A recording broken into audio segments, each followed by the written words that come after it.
Just a quick clarification on this video, it was recorded for the 8th edition command point reroll rules. They've now changed quite a bit in 9th. Firstly, it's very limited as to what you can actually reroll, any datasheet abilities are out, and if you want to reroll a charge result, then you have to reroll both dice, not one. The same for psychic tests. So while those have changed a bit, and I'm sure we can talk about them at a later date, but I still think there's some parts of this video worth listening to, including all the damage dealing related stuff, so if you feel like it then you can still watch it, but if you don't then feel free to skip.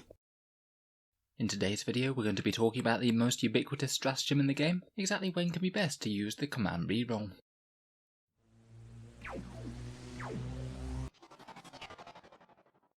Hello and welcome back to Auspex Tactics, the strategy focused 40k channel, where we're all about getting the most out of our miniatures on the tabletop. So stratagems, command points and the command reroll were all introduced at the start of 8th edition, and most veteran players will have a pretty innate grasp of when it's a good idea to use one of these and when it's best to hold off. In this video we'll talk about the various different situations that you could use command rerolls in, talk about the pros and cons, and maybe just give you a few other ideas for when you might think about using one where you might not have otherwise done so. Let's jump straight into it. So first, just to clarify for newer players, I'm afraid you can't use any command rerolls on any game type rolls. Basically they have to be used on things that you do within the game, rather than things that influence how many points that you score or how long the game goes on or things like that. So no using command rerolls on Seize the Initiative, no using it for random objectives that get you D3 victory points or something, and no using it on any missions to see how long the game goes on, say if you have to roll a dice to determine how long the mission will go on for.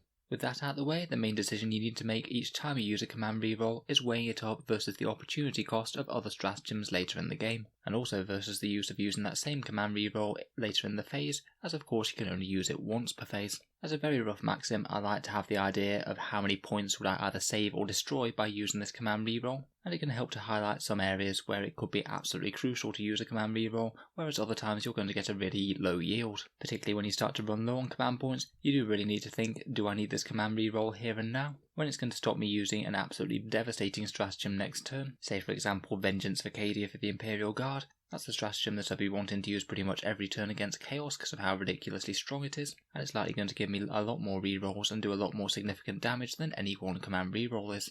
We'll go through the turn and the order of play in a second, but just in general any powerful datasheet type abilities or stratagem rolls can be very important for using command rerolls on. One such example could be, say, Rebute Gilliman, who when you kill him the first time on a 4+, he gets back up with d6 wounds remaining. Obviously, if he fails that 4+, then you've potentially lost a really valuable model, so a half chance of getting up your crazy scary close combat Primarch is obviously a great shout for a command reroll. A lot of other powerful abilities will trigger on 2s, so having a command reroll spare to make sure that they do go off as planned can certainly be good. It can also be pretty great for stratagems that you're investing in heavily on, but still only go off on a random roll. Things like, for example, the Imperial Knight stratagem where you explode on a 4+.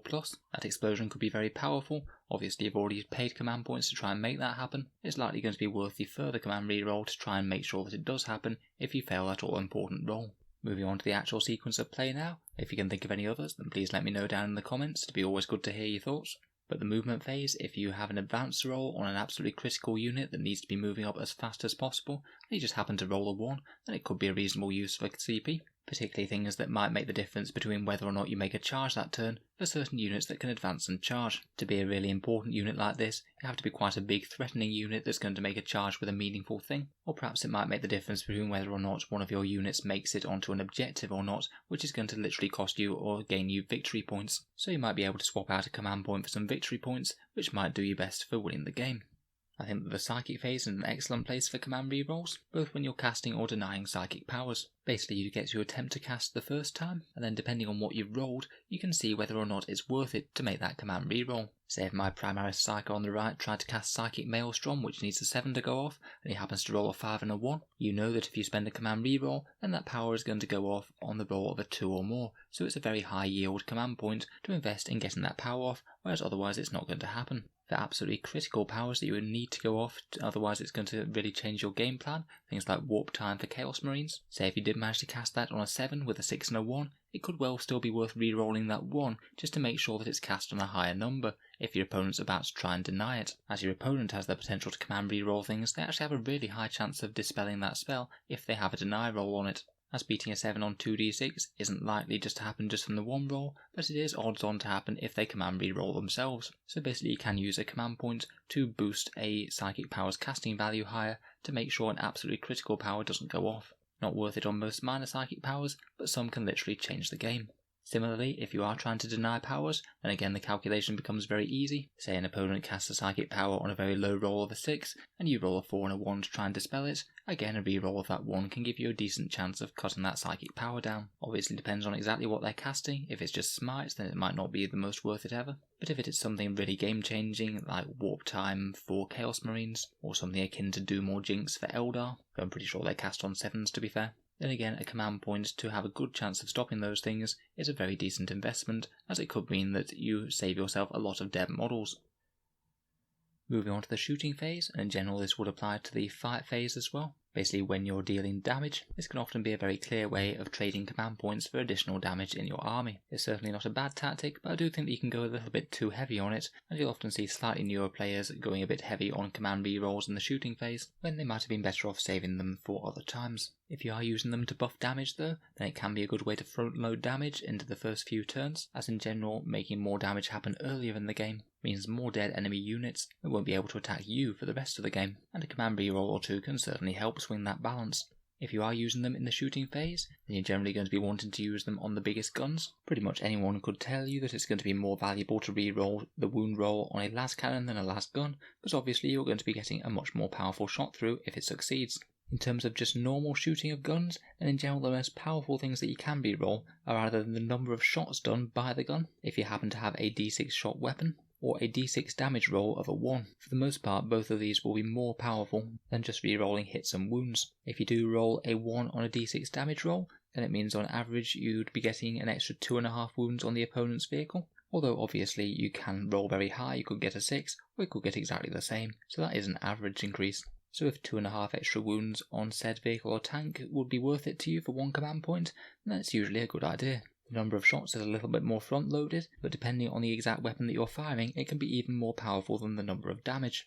For example, this Knight Errant with his thermal cannon is an absolutely excellent choice to reroll the number of shots on. Every single shot has high accuracy, very high strength, so likely to wound, and a high damage result as well. Obviously it's going to depend on the exact weapon being fired, and exactly what it's targeting, but just as an example, rerolling a 1 on the number of shots for this thermal cannon when you're targeting a Lehman Russ battle tank at long range will on average increase your damage characteristic against the Knights by a massive 4 wounds, compared with if you just left it and just took that single shot. This means that it can be a particularly powerful way of getting more damage out of a command reroll if you do happen to roll a 1. This can get even sillier as well with the very, very high damage weapons that are available in the 41st millennium. One of the very best examples being another Knight with the Knight Castellan's Volcano Lance. That's a d6 shot weapon that does far more damage than even this thermal cannon here.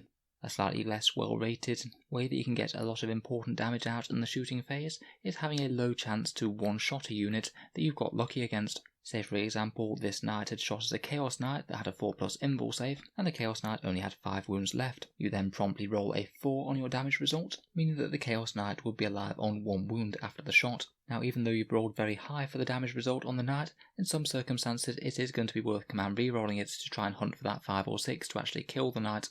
Chaos Knights are hard to wound, and they have a high invul save, which means there's a good chance of further firepower bouncing off them. If you luck out and get that 5 or 6, then the Knight could be destroyed straight away, meaning that your other guns could now move on to their next highest priority targets. This can also be pretty strong at the very end of a phase. Say if this is the last big shot that could kill that Knight and you don't have any other guns left to fire in this phase, then it's going to make a massive difference next turn whether or not your opponent still has a Chaos Knight running around killing things, or whether you do manage to shave off that last wound, so it might be even more valuable in that scenario.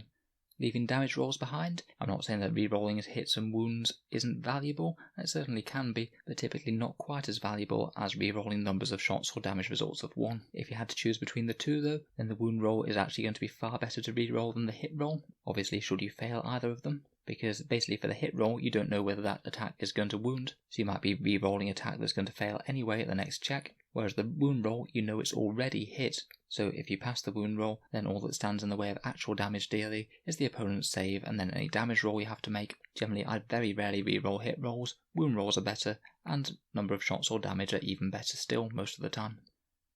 Leaving the shooting phase behind and into the charge phase, which again I'd say is one of the best phases for using command rerolls, because the difference between making a charge or failing a charge can be absolutely massive in terms of the amount of potential damage dealt to the enemy per command point. The difference between, say, this knight errant making a charge into the enemy and successfully getting there, and casually cutting through an enemy tank with this chainsword is going to be enormously better than if he just fails that charge and then that tank lives next turn. Again, much with the psychic phase, you can roll those 2 dice, and then you can know how likely you are to make the charge with that command reroll. Say if you're charging out of Deep Strike and you roll a 6 and a 2, so you get 8 challenges rather than the magic 9, then that 2 could be a really solid one to reroll, as it means that it'll get you a 2/3 chance of making that charge and dealing that all important damage to the enemy. Aside from just damage dealing, charges are great for other reasons, such as getting a big unit of your troops to an objective and stealing it away from the enemy, or even just making a charge just to tie up an enemy shooter unit so it won't be able to fire next turn. If a single command point reroll could have a big difference between whether or not those charges go off, then it could be an excellent investment indeed. In the morale phase, command points I'd say would be used a little bit less, and basically you can weigh this up versus the insane heroism stratagem where you spend 2 command points to automatically keep the squad around. In 9th edition it's going to be quite a big deal whether or not you pass or fail certain morale checks, certainly for some of the more elite units in the game compared with normal, so beforehand you can work out whether it's worth using insane bravery, or just chancing it with the roll and thinking I'll command reroll it if I do get unlucky and roll a 6 or something. For lower stakes scenarios, it's often better just to chance it and maybe think about command rerolling if necessary, rather than forking out the very expensive 2 command points that could be put to better use.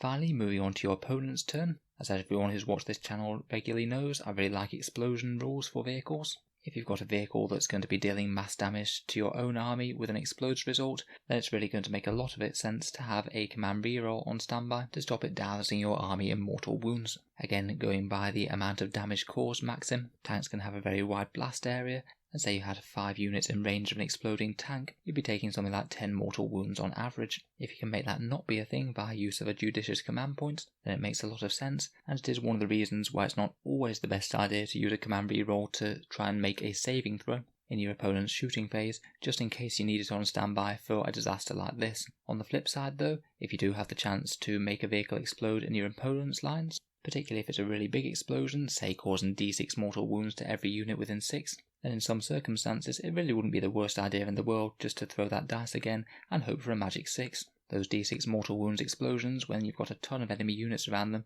could genuinely be game winning if it happened then and there. It would be basically investing 1 command point in a very low chance of a very, very bad thing happening for your opponents. Obviously it won't happen often, but when it does it can be very unnerving for your opponent.